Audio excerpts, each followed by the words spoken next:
തിരുവനന്തപുരം വിമാനത്താവളത്തിൽ അടിയന്തര ലാൻഡിംഗ് നടത്തിയ F-35B വിമാനത്തിന്റെ അറ്റകുറ്റപ്പണി നടത്താൻ പ്രത്യേക സംഘം വിമാനത്താവളത്തിലെത്തി. 21 സാങ്കേതിക വിദഗ്ധരും 10 ക്രൂ അംഗങ്ങളും ഉൾപ്പെടെ 31 അംഗ സംഘമാണ് എത്തിയത്. സാങ്കേതിക വിദഗ്ധർ യുദ്ധവിമാനത്തിന്റെ തകരാർ പരിഹരിക്കുന്നതിനായി വിമാനത്താവളത്തിൽ തുടരും. വിശദാംശങ്ങളുമായി അഖിൽ പാലോട്ടുമടം ചേരുകയാണ്. അഖിൽ, 31 അംഗ വിദഗ്ധ സംഘമാണ് ഇവിടെ എത്തിയിരിക്കുന്നത്. അറ്റകുറ്റപ്പണികൾ ആരംഭിച്ചു കഴിഞ്ഞോ? തകരാർ പരിഹരിക്കാൻ സാധിച്ചില്ലെങ്കിൽ ഈ വിമാനം പൊളിച്ചു കൊണ്ടുപോകാൻ തന്നെയാണോ ബ്രിട്ടീഷ് അധികൃതരുടെ നീക്കവും?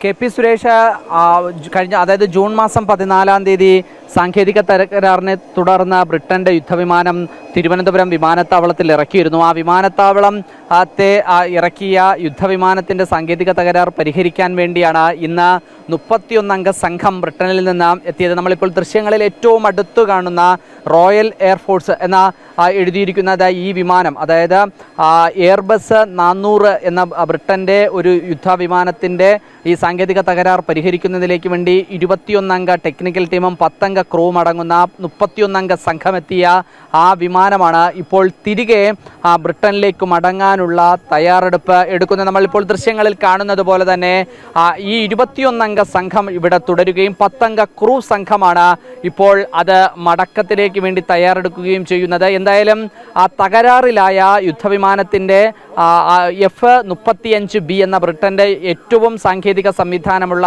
5ാം തലമുറയിൽപ്പെടുന്ന യുദ്ധവിമാനം എയർ ഇന്ത്യയുടെ ഹെയറിങ്ങിലേക്ക് മാറ്റിയിരിക്കുന്നുണ്ട്. അതിനുശേഷമാണ് അത് റൺവേയിലായിരുന്നു നേരത്തെ അത് പാർക്ക് ചെയ്തിരുന്നത്. അവിടെ നിന്നും അത് ഇപ്പോൾ ഇതിൻ്റെ എയർ ഇന്ത്യയുടെ ലാഡിലേക്ക് മാറ്റിയതിനു ശേഷമാണ് ഇപ്പോൾ ഈ വിമാനം, അതായത് സാങ്കേതിക തകരാർ പരിഹരിക്കുന്നതിലേക്ക് വേണ്ടി എത്തിയ ഈ വിമാനം ഇവിടെ നിന്നും തിരിച്ച് മടങ്ങിപ്പോകുന്നത് നമ്മൾ കാണുന്നത്. എന്തായാലും അതിൻ്റെ തയ്യാറെടുപ്പുകളുടെ ദൃശ്യങ്ങളാണ് നമ്മളിപ്പോൾ കണ്ടുകൊണ്ടിരിക്കുന്നത്. അതിനുവേണ്ട നിർദ്ദേശങ്ങൾ ഉദ്യോഗസ്ഥർ നൽകുന്നത് നമുക്ക് കാണാൻ കഴിയുന്നുണ്ട്. എന്തായാലും അല്പസമയത്തിന് മുമ്പ് നേരത്തെ 3:45 തന്നെ അത് പറന്നുയരുമെന്നാണ് അറിയിച്ചിരുന്നത്. അതേ കണക്കിന് തന്നെ ഇപ്പോൾ ഏകദേശം 4 മണി ആയിരിക്കുന്നു. 4 മണിയോടുകൂടി തന്നെ അത് പറന്നുയരാനുള്ള തയ്യാറെടുപ്പ്. വിമാനത്തിന്റെ അറ്റകുറ്റപ്പണികൾ അതൊക്കെയും കൃത്യമായി നടന്നു. അത് പറക്കാൻ തയ്യാറായി. അത്രത്തോളം സാങ്കേതിക പ്രശ്നങ്ങൾ പരിഹരിച്ചു എന്നാണോ മനസ്സിലാക്കാൻ കഴിയുന്നത്?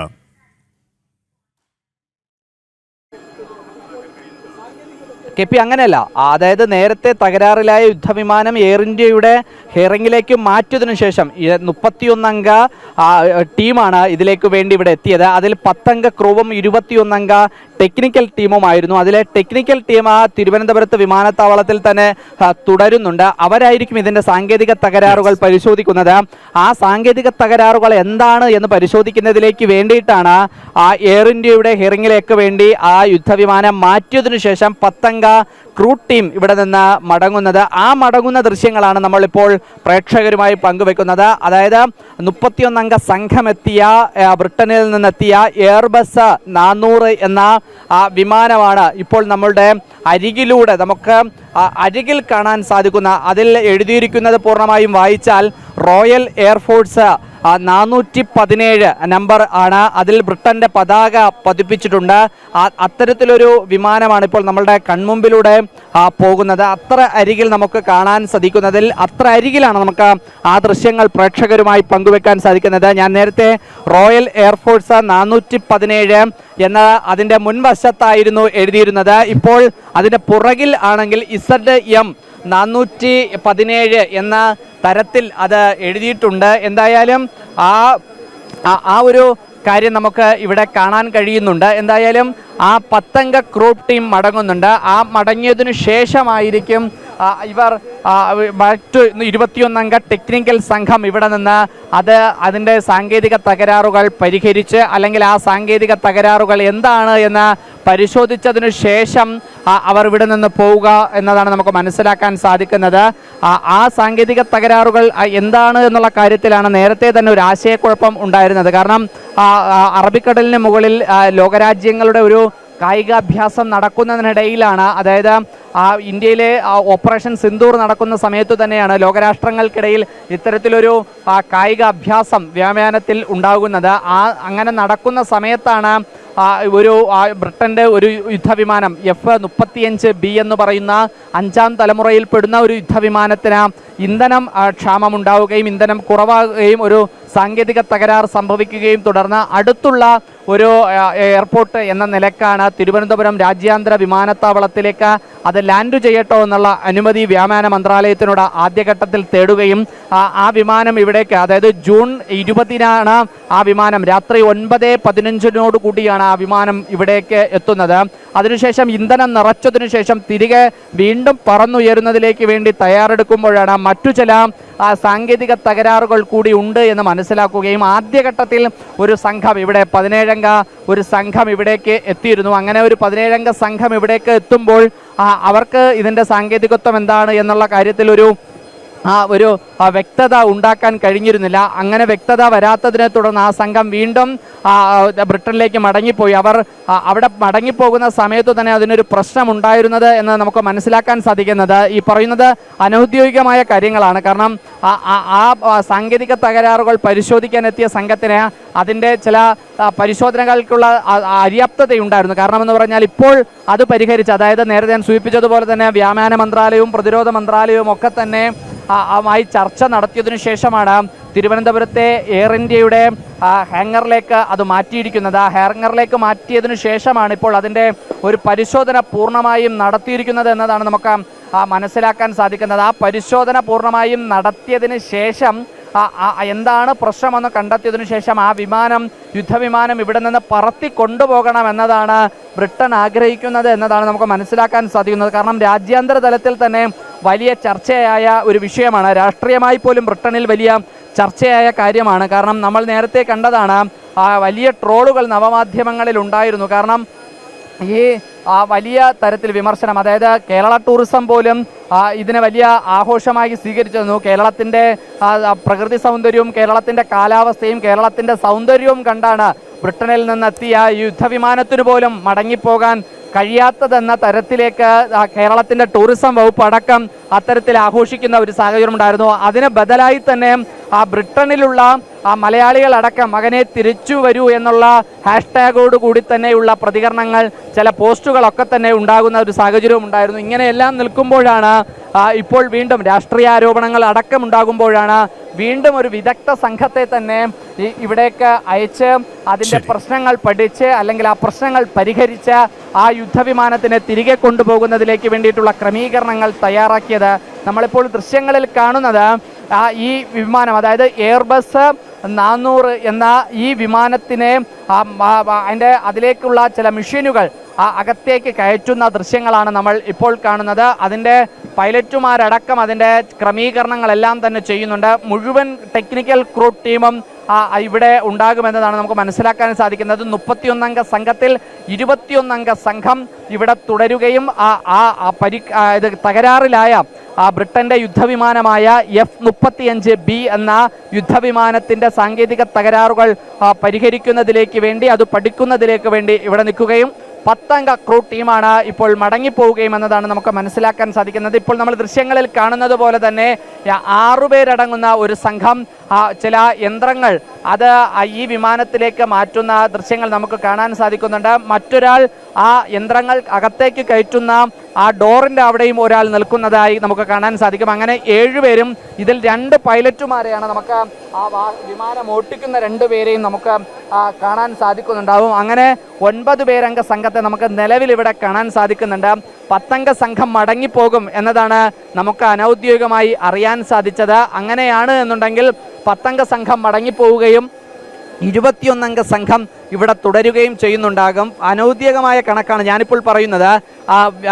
ഔദ്യോഗികമായ കണക്ക് ഈ വിമാനം ഇവിടുന്ന് ചിറക് പറന്നുയർന്ന് ബ്രിട്ടനിലേക്ക് പോയതിനു ശേഷം മാത്രമായിരിക്കും തിരുവനന്തപുരത്തെ രാജ്യാന്തര വിമാനത്താവളത്തിലെ വിമാനത്താവള അതോറിറ്റികൾ ഇതിൻ്റെ വിദഗ്ധമായിട്ടുള്ള കാര്യങ്ങൾ ചിലപ്പോൾ ഒരു പ്രസ് റിലീസ് ഇറക്കാനുള്ള ഒരു സാഹചര്യം ഉണ്ടാകുന്നത്. അല്ലാത്ത പക്ഷം നമുക്ക് ഇതിൻ്റെ കാര്യങ്ങൾ അറിയാനുള്ള ഒരു മാർഗവുമില്ല. എന്തായാലും അവിടെ ഇപ്പോൾ നമുക്ക് ദൃശ്യങ്ങളിൽ കാണുന്നത് പോലെ തന്നെ അവർ ആ വിമാനത്തെ നേരത്തെ ഒരു റൺവേയിൽ ഓടുന്ന ഒരു വാഹനത്തിൽ തള്ളിക്കൊണ്ടുവന്ന ഒരു മിഷനാണ് ഇപ്പോൾ ഈ വിമാനത്തിൻ്റെ അകത്തേക്ക് കയറ്റി അത് ലോക്ക് ചെയ്ത് പോകുന്ന ദൃശ്യവും നമുക്ക് കാണാൻ സാധിക്കുന്നുണ്ട്. എന്തായാലും ഇതിനു വേണ്ട ടേക്ക് ഓഫ് നൽകാനുള്ള അത് പറന്നുയരാനുള്ള നിർദ്ദേശങ്ങൾ നൽകുന്ന ദൃശ്യങ്ങൾ നമുക്ക് കാണാൻ സാധിക്കുന്നുണ്ട്. രാജ്യത്തിൻ്റെ സുരക്ഷയെ ബാധിക്കുന്ന കാര്യമാണ്, രാജ്യാന്തര തലത്തിൽ ചർച്ചയാകുന്ന കാര്യമാണ്. രാജ്യാന്തര തലത്തിൽ തന്നെ ഭാരതവുമായുള്ള ബ്രിട്ടൻ്റെ നയതന്ത്രപരമായിട്ടുള്ള ഇടപെടലുകൾ ചർച്ചയാകുന്ന കാര്യമാണ്. എന്തായാലും ആ ദൃശ്യങ്ങളാണ് ഇപ്പോൾ നമ്മൾ പ്രേക്ഷകരുമായി പങ്കുവെച്ചുകൊണ്ടിരിക്കുന്നത്. KP യെസ്, അഖിൽ പറഞ്ഞതുപോലെ തന്നെ ഇപ്പോൾ F-35B വിമാനം എയർ ഇന്ത്യയുടെ ഹാങ്കറിലേക്ക് മാറ്റിയിട്ടുണ്ട്. സാങ്കേതിക വിദഗ്ധർ 31 സാങ്കേതിക വിദഗ്ധരാണ് എത്തിയിട്ടുള്ളത്. ഒരുപക്ഷെ 10 സംഘം തിരികെ നാട്ടിലേക്ക് പോകും. മറ്റ് 21 സംഘം ഈ അറ്റകുറ്റപ്പണികൾ എല്ലാ തകരാറുകളും പരിഹരിക്കുന്നതുവരെ തിരുവനന്തപുരത്ത് തുടരും, അല്ലേ?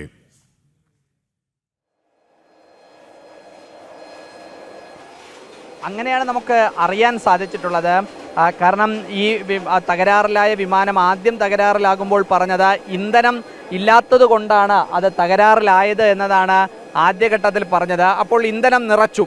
ആ ഇന്ധനം നിറച്ചതിനു ശേഷവും ആ വിമാനത്തിന് പറന്നുയരാൻ സാധിച്ചില്ല. അപ്പോഴാണ് ചില സാങ്കേതിക തകരാറുകൾ കൂടി അറിയിച്ചത്. പക്ഷേ ആ സാങ്കേതിക തകരാറുകൾ ഇവിടുത്തെ ടെക്നീഷ്യന്മാർക്ക് പരിഹരിച്ചു നൽകാൻ വേണ്ടി സാധിക്കില്ല. കാരണം ബ്രിട്ടൻ്റെ ഏറ്റവും അതീവ സുരക്ഷയുള്ള, ബ്രിട്ടൻ്റെ ഏറ്റവും ന്യൂനതമായ രീതിയിലുള്ള ഒരു യുദ്ധവിമാനമാണ് F-35B എന്ന് പറയുന്നത്. അത് യുദ്ധവിമാനങ്ങളുടെ 5ാം തലമുറയിൽ പെടുന്ന തന്നെ വലിയ സാങ്കേതിക സംവിധാനമുള്ള ഒരു യുദ്ധവിമാനം കൂടിയാണ്. അപ്പോൾ അതിൻ്റെ ചില സുരക്ഷാ കാരണങ്ങൾ കൂടി മുൻനിർത്തി അത് ഈ കേരളത്തിൽ അല്ലെങ്കിൽ ഇന്ത്യയിൽ അത് പരിഹരിക്കുന്നതിൽ ചില പ്രശ്നങ്ങൾ നിലനിന്നിരുന്നു. ആ പ്രശ്നങ്ങൾ പരിഹരിക്കുന്നതിലേക്ക് വേണ്ടിയായിരുന്നു ആദ്യം ഒരു സംഘം എത്തിയതും അത് പരിഹരിക്കാൻ കഴിയാതെ മടങ്ങിയതും അത് വലിയ ചർച്ചാ വിഷയമായിരുന്നു. കാരണം അങ്ങനെ അവിടെ നിന്ന് തന്നെ ആ ടെക്നിക്കൽമാർ എത്തുമ്പോൾ അവിടെ അത് ഇപ്പോൾ നമുക്ക് അറിയുന്നതനുസരിച്ചിട്ടാണ് എന്നുണ്ടെങ്കിൽ ഇതിന് ചില മെഷീനുകൾ പ്രവർത്തിക്കുന്നതൊക്കെ തന്നെ മോണിറ്റർ ചെയ്താണ്, കമ്പ്യൂട്ടർ വഴിയൊക്കെയാണ് അത് മോണിറ്റർ ചെയ്താണ് അതിൻ്റെ സാങ്കേതിക തകരാറുകളെല്ലാം തന്നെ പരിശോധിക്കുന്നത്. ആ സാങ്കേതിക തകരാറുകൾ അങ്ങനെ പരിശോധിക്കുന്ന സമയത്ത് നമുക്ക് അതെന്താണ് ഇപ്പോൾ നമ്മൾ ഏറ്റവും അടുത്ത് കാണുന്നത് ആ വിമാനം പറന്നുയരാനുള്ള നിർദ്ദേശം നൽകുന്ന ഒരു ഉദ്യോഗസ്ഥനെ നമുക്ക് കാണാൻ സാധിക്കുന്നുണ്ട്. അത് പറന്നുയരാനുള്ള നിർദ്ദേശമാണ് അവർ നൽകുന്നത്. അതായത് റൺവേയിലേക്ക് ഓടിക്കയറാനുള്ള, റൺവേയിലേക്ക് അത് പോകാനുള്ള നിർദ്ദേശം നൽകുന്നത് നമുക്ക് കാണാൻ സാധിക്കുന്നുണ്ട്. ഏറ്റവും സുരക്ഷയിലേക്ക്, അതായത് ഇപ്പോഴാണ് ആ യുദ്ധവിമാനം സ്റ്റാർട്ട് ചെയ്തിരിക്കുകയാണ്. ഇപ്പോൾ എത്തിയ എയർബസ് 400 എന്ന് പറയുന്ന ഈ ക്രൂ ടീമിനെയും, അതായത് ടെക്നിക്കൽ ടീമുമായി എത്തിയ ആ യുദ്ധവിമാനം ഇപ്പോൾ സ്റ്റാർട്ട് ചെയ്തിട്ടുണ്ട്. അതിൻ്റെ സൈഡിലുള്ള മോട്ടറുകൾ കറങ്ങി തുടങ്ങിയിട്ടുണ്ട്. അതിൻ്റെ ഇടതുവശത്തുള്ള മോട്ടറുകൾ കറങ്ങി തുടങ്ങിയിട്ടുണ്ട്. ഇപ്പോൾ നമുക്ക് അല്പസമയത്തിനകം തന്നെ വലതുവശത്തെ മോട്ടറുകളും സ്റ്റാർട്ടാകും എന്ന് തന്നെയാണ് നമുക്ക് മനസ്സിലാക്കാൻ സാധിക്കുന്നത്. അതിനുശേഷമായിരിക്കും ഈ വിമാനം ഇവിടെ നിന്ന് പറന്നു വരുന്നത്. ഞാൻ സൂചിപ്പിച്ചതുപോലെ തന്നെ ഇടതുവശത്തെ ആ മോട്ടറുകൾ സ്റ്റാർട്ടായിരുന്നു. അതിനുശേഷം ഇപ്പോൾ ഇതാ വലതുവശത്തെ മോട്ടറും സ്റ്റാർട്ടായി കഴിഞ്ഞു. അതിന് അപ്പുറത്തെ 2 എണ്ണവും ഇപ്പുറത്തെ 2 എണ്ണവുമാണ്. അതിൽ ആദ്യത്തെ 2 എണ്ണം ഇപ്പോൾ സ്റ്റാർട്ടായി കഴിഞ്ഞു. ഇനി 2 എണ്ണം കൂടിയാണ് ഉള്ളത്. ആ 2 എണ്ണം കൂടി സ്റ്റാർട്ടായതിനു ശേഷമായിരിക്കും അത് പറന്നുയരുന്നതിലേക്ക് വേണ്ടി പൂർണ്ണമായും സജ്ജമാവുക. അങ്ങനെ പൂർണ്ണമായും സജ്ജമായതിനു ശേഷം ഇപ്പോൾ ഇതാ രണ്ടാമത്തതും, അതായത് ഇടതുവശത്തെ 2 ചിറകും സൈഡിലെ മോട്ടറും വലതുവശത്തെ 2 ചിറകിലെ മോട്ടറും അതിപ്പോൾ പ്രവർത്തന സജ്ജമായി കഴിഞ്ഞു, സ്റ്റാർട്ടായി കഴിഞ്ഞു. ഇനിയായിരിക്കും ഈ വിമാനം ഇവിടെ നിന്ന് പറന്നുയരാനുള്ള ഒരു സാങ്കേതികത്വം ഉണ്ടാവുക എന്ന് തന്നെയാണ് നമുക്ക് മനസ്സിലാക്കാൻ സാധിക്കുന്നത്. അതിൻ്റെ പുറകിൽ നേരത്തെ നമ്മൾ കണ്ടതുപോലെ അതിൻ്റെ പുറകിലാണ് നേരത്തെ മെഷീനുകൾ കയറ്റി അത് അടയ്ക്കുന്ന ഒരു ഇതും കൂടി നമുക്ക് കാണാൻ സാധിക്കുന്നുണ്ട്. എന്തായാലും പൂർണ്ണമായിട്ടുള്ള നിർദ്ദേശങ്ങൾ ഇപ്പോൾ ആ ഉദ്യോഗസ്ഥർ നൽകിക്കഴിഞ്ഞു. ആ ഉദ്യോഗസ്ഥർ നമുക്ക് കൈവീശി ടാറ്റ തരുന്നുണ്ട്. അവർ നമുക്ക് കൈവീശി ടാറ്റ തന്നതിന് ശേഷമാണ് അവർ പറന്നു പോകുന്നത്. പൂർണ്ണമായും അവർ നമുക്ക് ടാറ്റ തന്നതിനു ശേഷം കേരളത്തിലെ മാധ്യമപ്രവർത്തകർക്ക് ടാറ്റ തന്നതിന് ശേഷമാണ് അവർ പോകുന്നത് എന്നൊരു സന്തോഷം കൂടി നമുക്ക് പ്രേക്ഷകരുമായി പങ്കുവെക്കാൻ സാധിക്കുന്നുണ്ട്. കാരണം നമ്മൾ ഇത് ലോകമെമ്പാടുമുള്ള മലയാളികൾക്ക് രാജ്യത്തിൻ്റെ സുരക്ഷയെ ബാധിക്കുന്ന തരത്തിൽ വലിയ ആശയക്കുഴപ്പം നിലനിന്നിരുന്നതാണ്. രാജ്യത്തെ ഒരു സുരക്ഷ പ്രശ്നം പോലെ എന്ന തരത്തിൽ തന്നെ രാജ്യത്തേക്ക് മറ്റൊരു രാജ്യത്തിൻ്റെ യുദ്ധവിമാനം പറന്നിറങ്ങുക എന്ന് പറഞ്ഞാൽ അത് വലിയ തരത്തിൽ ആശങ്ക പരത്തുന്നതാണ്, ഭയാനകമായ ഭീതി പരത്തുന്നതാണ്. അങ്ങനെ ഭീതി പരത്തി കേരളത്തിൻ്റെ മണ്ണിൽ ഒരു രാജ്യത്തിന്, നമ്മൾ ജമ്മു കാശ്മീർ പോലെ തന്നെ അത്ര സുരക്ഷാ ക്രമീകരണങ്ങളുള്ള ഒരു തലസ്ഥാന നഗരിയാണ് കേരളത്തിൻ്റെ തിരുവനന്തപുരം എന്ന് പറയുന്നത്. രാജ്യാന്തര വിമാനത്താവളമുള്ള, രാജ്യാന്തര കപ്പൽശാലയുള്ള, രാജ്യാന്തര തരത്തിലുള്ള വലിയ സംവിധാനമുള്ള ഒരു തലസ്ഥാനത്തേക്ക് മറ്റൊരു രാജ്യത്തിൻ്റെ യുദ്ധവിമാനം എത്തുക എന്ന് പറഞ്ഞാൽ ജനങ്ങളിലിടയിൽ ഭീതി പരത്തുന്നതാണ്. അവർക്ക് മുമ്പിൽ എത്തിക്കാൻ മാധ്യമപ്രവർത്തകർ ഇങ്ങനെ മതിലിന് മുകളിൽ കയറി നിൽക്കുന്നത് കണ്ട് അത്ഭുതത്തോടു കൂടിയാണ് ആ ബ്രിട്ടനിൽ നിന്നെത്തിയ ആ ഉദ്യോഗസ്ഥർ ഇപ്പോൾ നമുക്ക് ടാറ്റ തന്ന പോകുന്ന ദൃശ്യവും നമുക്ക് പ്രേക്ഷകരുമായി പങ്കുവെക്കാൻ കഴിഞ്ഞത്. എന്തായാലും ഇപ്പോൾ അത് റൺവേയിലേക്ക് പറന്നുയരാനുള്ള പൂർണ്ണമായ സജ്ജമായി കഴിഞ്ഞു. എന്തായാലും അല്പസമയത്തിനകം തന്നെ ഈ എയർബസ്, ബ്രിട്ടനിൽ നിന്നെത്തിയ എയർബസ് 400 എന്ന് പറയുന്ന വിമാനം പറന്നുയരും എന്ന് തന്നെയാണ് നമുക്ക് മനസ്സിലാക്കാൻ സാധിക്കുന്നത്. കാരണം അടുത്ത ടൈമിലേക്ക് ഇതുപോലെ ഒരു വിമാനം വരുന്നുണ്ടാകും. ആ വിമാനം വന്നതിനു ശേഷമായിരിക്കും ഇവിടെ സാങ്കേതിക തകരാറിൽ കിടക്കുന്ന ആ യുദ്ധവിമാനം F-35B എന്ന യുദ്ധവിമാനം ശരിയാക്കിയതിനു ശേഷം ഒന്നീ അത് ശരിയാക്കി കൊണ്ടുപോകും, അല്ലെങ്കിൽ അതിൻ്റെ ചിറകുകൾ മാറ്റി ആയിരിക്കും കൊണ്ടുപോവുക. എന്തായാലും ഇപ്പോൾ ബ്രിട്ടനിൽ നിന്നെത്തിയ റോയൽ എയർഫോഴ്സ് ZM-417 എന്ന എയർഫോഴ്സിൻ്റെ അല്ലെങ്കിൽ എയർബസ് 400 എന്ന ആ യുദ്ധവിമാനം ഇതാ തിരുവനന്തപുരത്തിൻ്റെ രാജ്യാന്തര വിമാനത്താവളത്തിൽ നിന്നും പോകുന്ന ദൃശ്യം നമുക്ക് കാണാൻ കഴിയുന്നുണ്ട്. കെ പി ആ ദൃശ്യങ്ങൾ തന്നെ നമുക്ക് കാണാൻ കഴിയുന്നു എന്നതാണ് ഏറ്റവും മനോഹരമായ ദൃശ്യം.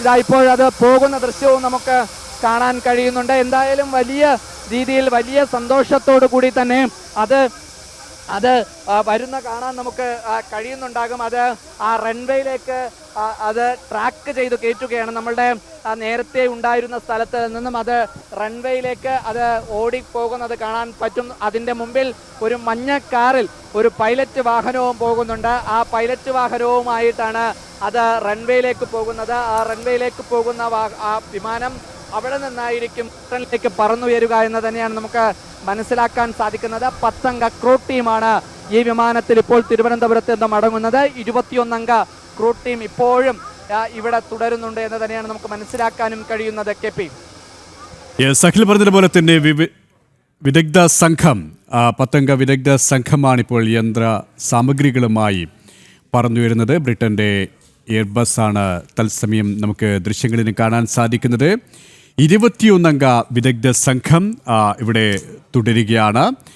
ഹാങ്ങറിലേക്ക് മാറ്റിയ വിമാനം നന്നാക്കാനുള്ള ശ്രമത്തിൽ തന്നെയാണ് വിദഗ്ധ സംഘം. 31 അംഗ സംഘമാണ് നേരത്തെ ഇവിടെ വിമാനത്താവളത്തിൽ, തിരുവനന്തപുരം വിമാനത്താവളത്തിൽ അടിയന്തര ലാൻഡിംഗ് നടത്തിയ F-35B വിമാനത്തിൻ്റെ അറ്റകുറ്റപ്പണി നടത്താൻ 31 അംഗ സംഘമാണ് എത്തിയത്. ഇതിൽ 10 അംഗ സംഘം തകരാറിലായ വിമാനത്തിൻ്റെ ചില യന്ത്ര സാമഗ്രികളുമായിട്ട് 10 അംഗ സംഘം ഇപ്പോൾ പറന്ന് ഉയരുകയാണ്. ഇതിന് തത്സമയ ദൃശ്യങ്ങളാണ് നമുക്ക് കാണാൻ സാധിക്കുന്നത്. ബ്രിട്ടനിലെത്തിയ വിദഗ്ധ സംഘം, ഇതിൽ 21 സാങ്കേതിക വിദഗ്ധരും 10 ക്രൂ അംഗങ്ങളുമാണ് ഉൾപ്പെട്ടിരിക്കുന്നത്. ഇങ്ങനെ 31 അംഗ സംഘമാണ് എത്തിയിരുന്നത്. ഈ സാങ്കേതിക വിദഗ്ധർ യുദ്ധവിമാനത്തിൻ്റെ തകരാർ പരിഹരിക്കുന്നതിനായി നേരത്തെ വിമാനത്താവളത്തിൽ തുടരും. 21 അംഗ സംഘം തുടരും. തകരാറിലായ F-35B വിമാനം എയർ ഇന്ത്യയുടെ ഹാങ്ങറിലേക്ക് മാറ്റിയിരുന്നു. ഇപ്പോൾ ഈ തകരാർ പരിഹരിക്കാനായി ബ്രിട്ടനിൽ നിന്നും എത്തിയ പ്രത്യേക യുദ്ധവിമാനം എയർബസാണിപ്പോൾ തിരികെ വിദഗ്ധ സംഘത്തെ തിരുവനന്തപുരം വിമാനത്താവളത്തിൽ ഇറക്കിയതിനു ശേഷം തിരികെ മടങ്ങുന്നത്. 31 അംഗ സംഘമാണ് എത്തിയത്. അതിൽ 21 അംഗ സംഘം അവിടെ തന്നെ തുടരും. യന്ത്രത്തിൻ്റെ തകരാർ പരിഹരിക്കുന്നതിനുള്ള പ്രയത്നം അവർ ആരംഭിച്ചിട്ടുണ്ട്. F-35 വിമാനം എയർ ഇന്ത്യയുടെ ഹാങ്ങറിലേക്ക് മാറ്റിയിരിക്കുകയാണ്. 10 അംഗ സംഘം ഒപ്പം യന്ത്ര സാമഗ്രികളുമായിട്ടാണ് ഇപ്പോൾ യാത്ര തിരിച്ചിരിക്കുന്നത്, തിരികെ ബ്രിട്ടനിലേക്ക് മടങ്ങിയിരിക്കുന്നത്. തത്സമയ ദൃശ്യങ്ങളാണ് പ്രേക്ഷകർ കാണുന്നത്. അഖിൽ പാലൂട്ടുമടമാണ് വിശദാംശങ്ങൾ നൽകിയത്.